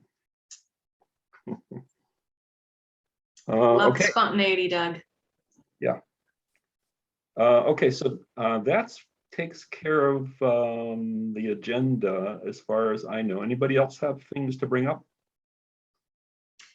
I just wonder if we could try to make this a 90-minute meeting instead of a 2-hour meeting. 2 hours is a lot. Okay, so we accomplished that today. We're at 92 minutes right now. And sorry, okay, so I'm just calendaring. So I have a calendar hold for November 25th for the policy committee meeting. We're switching, we're gonna delete that and go to the third Thursday Yeah. instead of the fourth. Yeah, November 25th is Thanksgiving Day. So Oh yeah, let's not do that. we're definitely canceling that. I was gonna come to your house, Doug. We'll also definitely cancel December 23rd. I'll bring the apple butter if we're going to Doug's for dinner. Woohoo! Got it. I'm all caught up. Thank you. Okay. Well, Hi everyone, it's Erica. I just Jamie connected with me and said you all had a few questions. I just want to make myself available. I know I'm way late and I'm all over the place here, so I apologize for that. So if you wanted to talk through anything, I'm available to do that now, or we can just hold to the next meeting.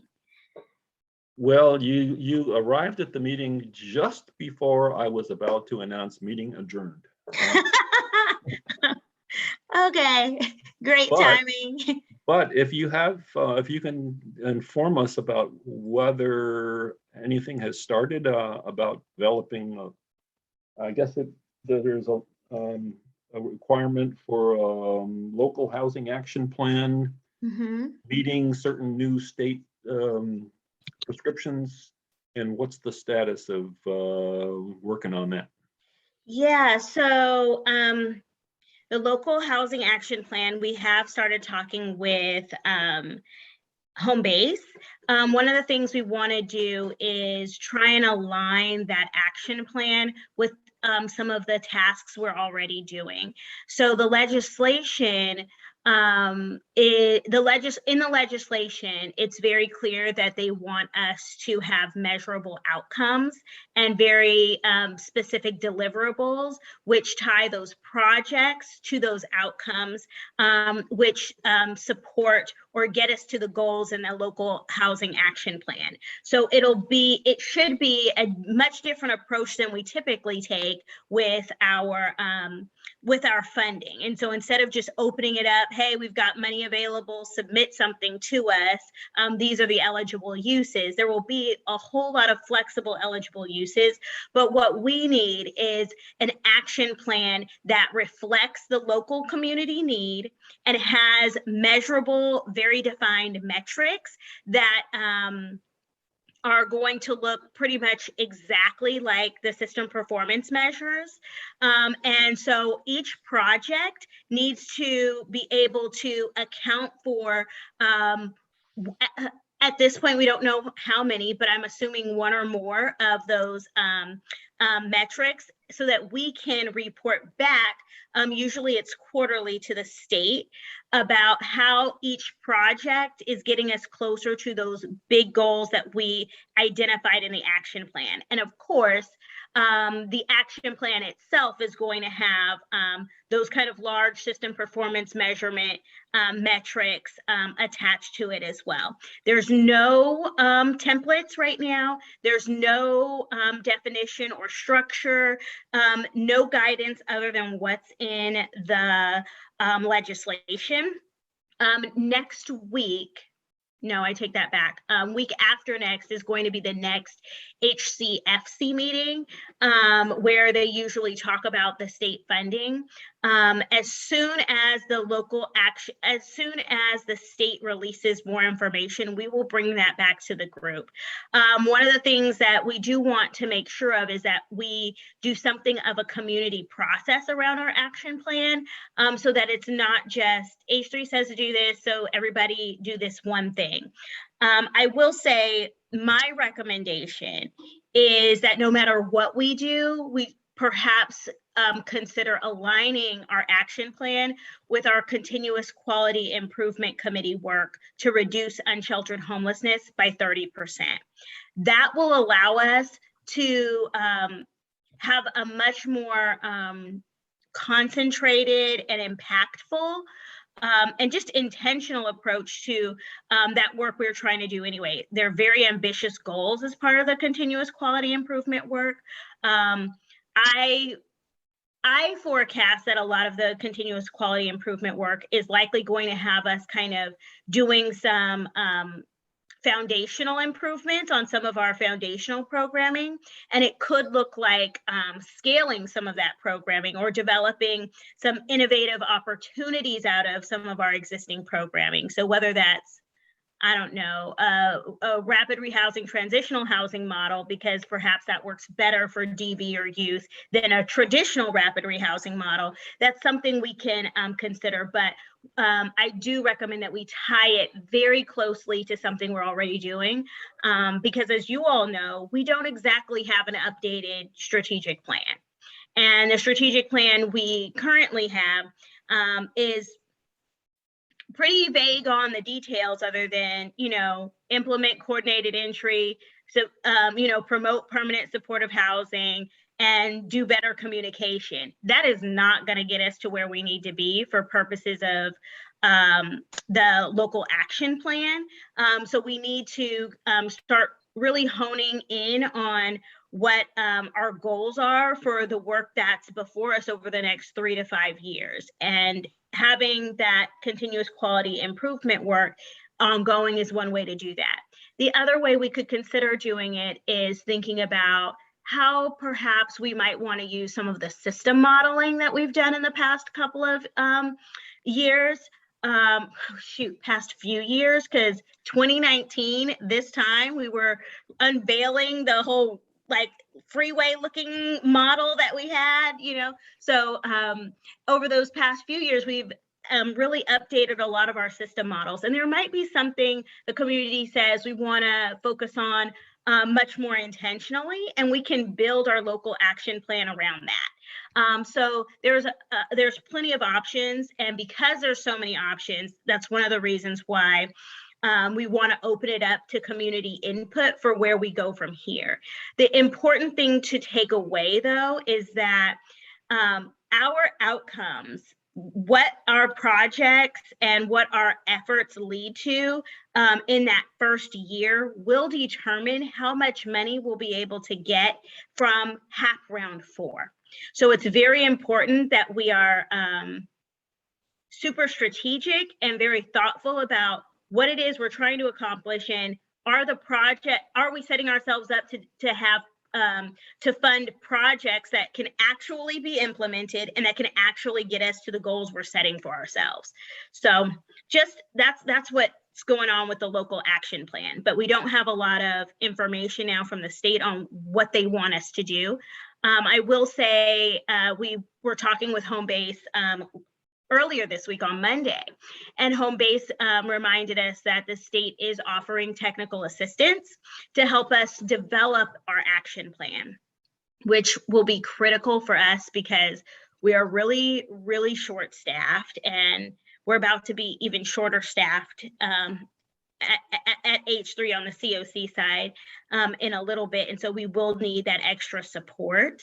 And we can use some of the HAP round 3 money to get that technical assistance to help build that community process and develop what that plan is going to be in a very intentional way.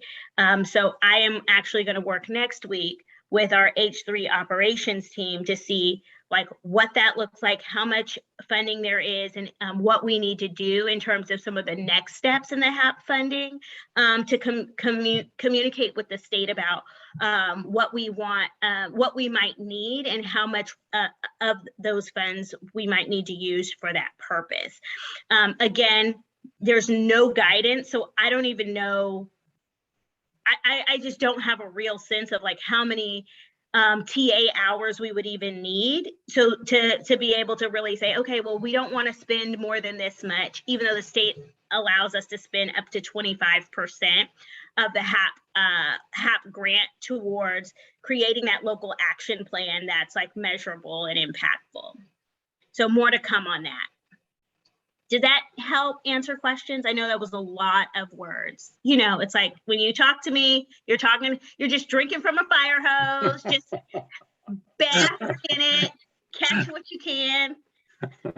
Yeah, yep. I appreciate the opportunity to drink from the fire hose. So does anyone have other questions for Erica before we adjourn? I know there was a question about home key earlier.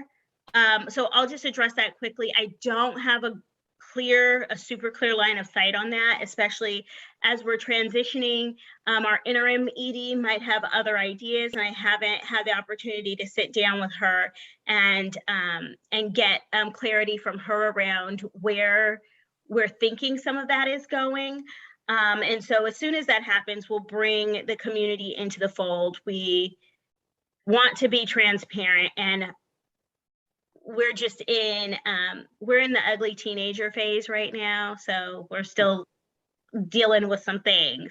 So once we get clarity on that, we'll bring it to you. But my last understanding was that home key, because it comes directly to the county, we don't have to have a community process for it. So I want to prepare you all for that. There likely won't be a big like RFP, send us your ideas.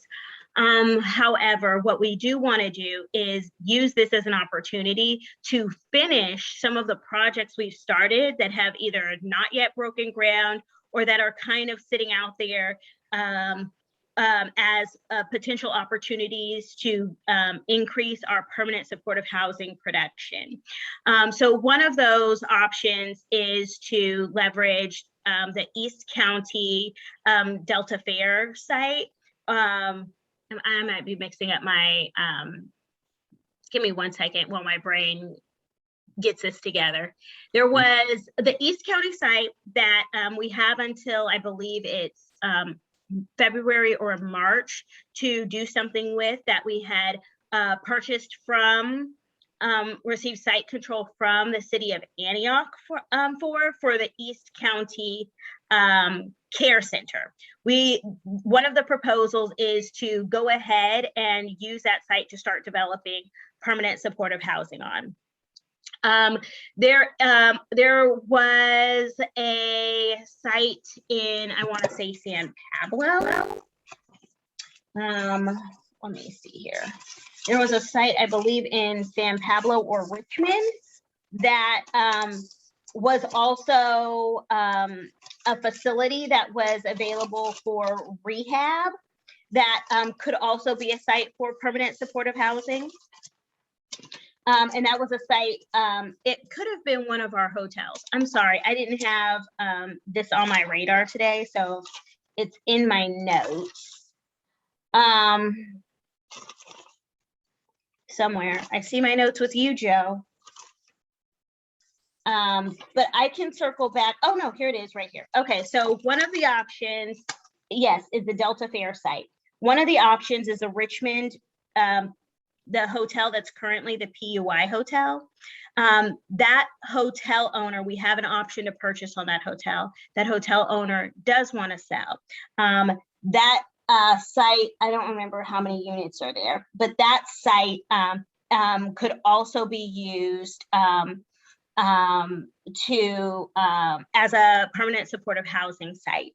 And then the other option was to fully acquire the Hum site, which is also in Richmond, so that we would have no capital costs on that, thereby being able to lower the amount we asked for from the COC NOFA, so that we're only getting permanent supportive housing dollars for that project, freeing up the capital dollars for other projects in that in the COC NOFA. So those were some of the initial ideas floating around. Again, I am not sure if that's where anything's going to land. That was the last I heard that we talked about, I believe, in early August. as potential options. There is a lot of political pressure. I will just put that out there from some of the cities around what they'd like the county to invest in their particular jurisdictions.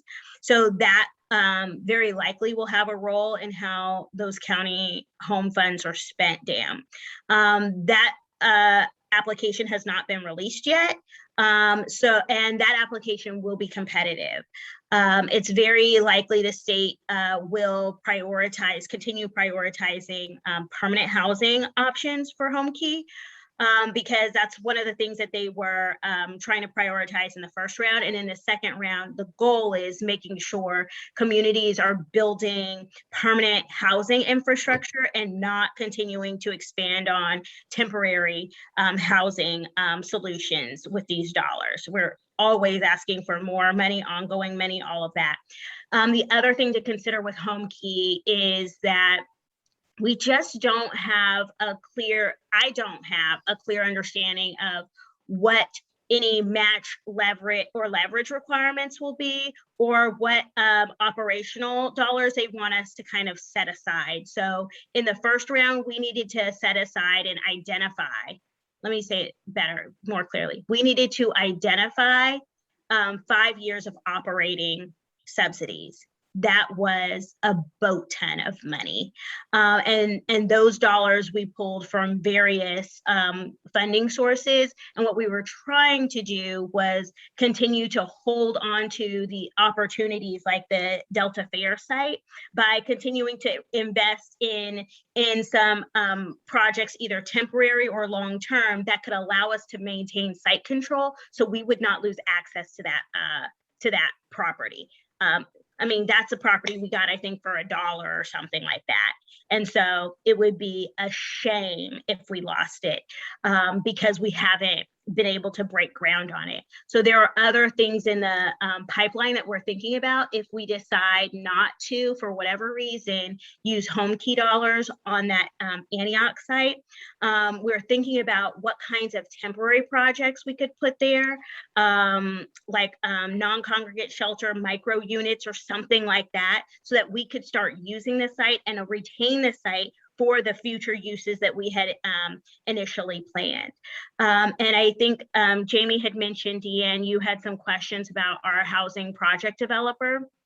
We just got word that we'll need to get some additional support to push out the RFP. We really wanted to have that out 2 weeks ago, but with all that's going on internally, we just didn't have a means to do that.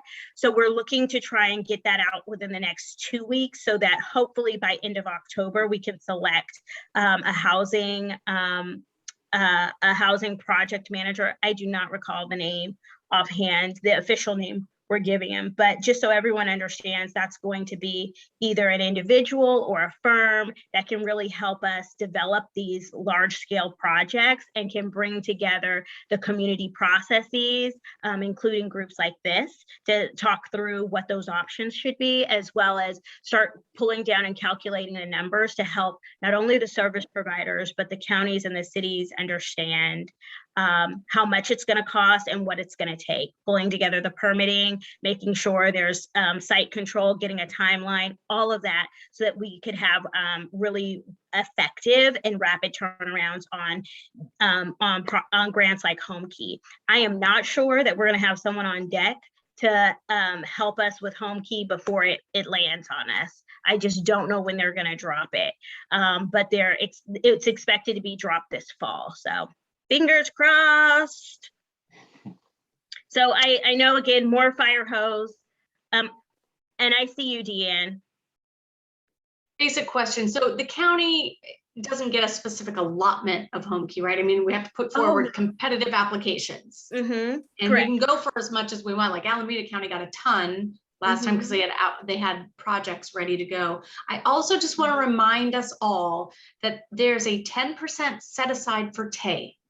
There's like $200 million for TAY. And I would, with all due respect and love, the TAY community is not particularly ready or equipped to take advantage of this. So, you know, we are open as an agency. We're really trying to be open to partnerships and find a way to bring some of that resource into our county, because our county certainly has a need. And so just putting that out there as people are out there thinking about opportunities and buildings and things, we are ready to do something for Tay and ready to partner with anybody on that. Thank you so much for that, Deanne. And we will be in touch. We really, frankly, you know, in this policy committee, you guys have been real workhorses, even though you don't quite know it. You allow things to like bubble to the top and help us kind of identify and define what some of these really key issues are and how we can do a better job as the COC lead in making sure things are coming to the community and the community is involved and that we're thinking much bigger picture. So thank you all for that. I will say we need to develop some sort of plan or process by which we have transparency on these issues and begin to put projects in the pipeline. Like, what does that mean and look like?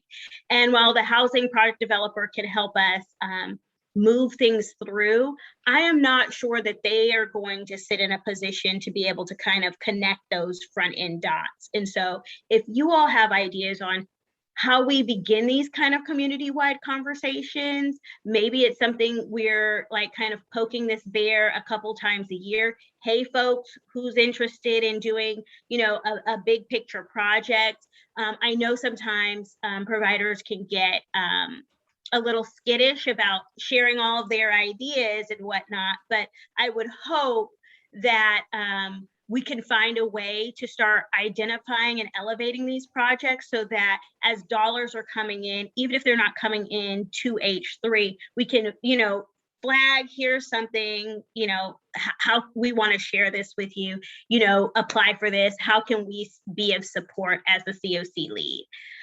So just something to think about if you have ideas, if you've seen this happen in other communities. Home base, I'm looking at you. If you guys know of anything, please let us know so that we can start kind of developing that as part of our regular community processes. We've got plenty of meetings, but we don't talk about any of the stuff we've started talking about this year with this group. And that is, it's just such a critical change of pace. And it really is showing how our community is growing and maturing. And frankly, I don't know that we're all ready for it. We're still, you know, in our ugly teenage years. So we need to put on our big girl panties and get to work. Anything else I can answer? I know that was a lot of. Erica, this is Jamie. I missed it. You already talked about the housing plan? Yes. Okay, good. Thanks. Yes. We talked about the HAP3 local action plan, but I think we also had snuck into this conversation some questions about housing elements at the local jurisdiction level, and if there's the ability to pace the HAP3 local action plan development with that local process where folks are working on their housing elements. Mm-hmm. Yeah. That's an awesome idea. I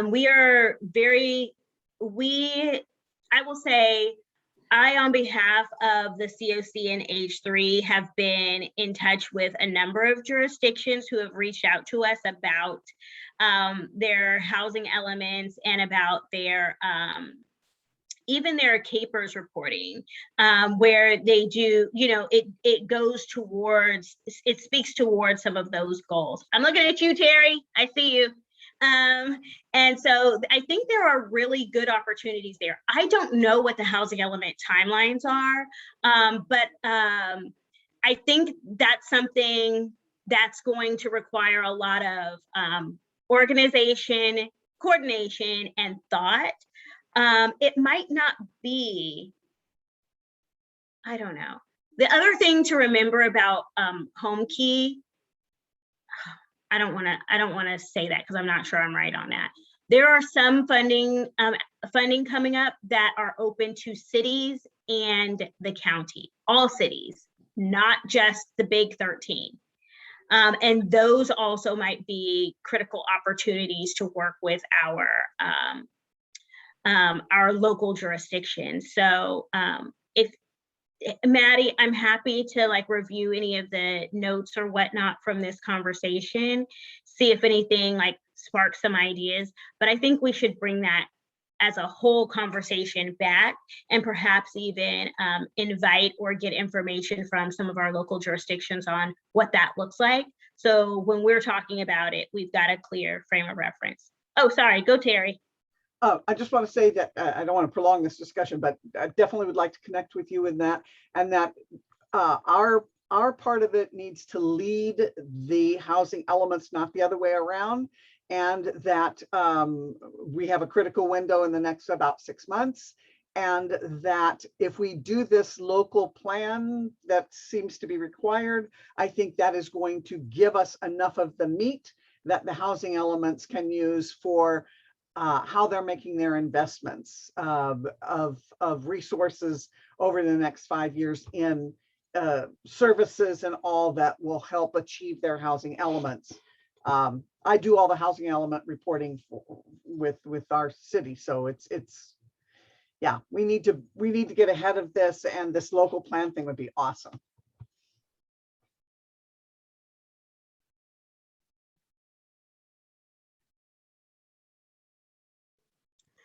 Will do. That's all I have. And I will be noting these and taking some of these to Christy, our interim ED, so that she can help us follow up. Okay, thank you, Erica.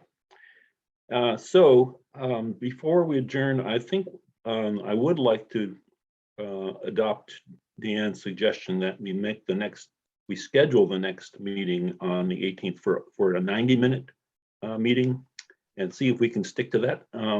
If we don't quite make it, we can go over if we have to. But let's make it a 90-minute schedule. Okay, so if there are no objections, I would declare the meeting adjourned. Bye, everyone. Bye. Thanks, everybody. Erica. Talk to you soon.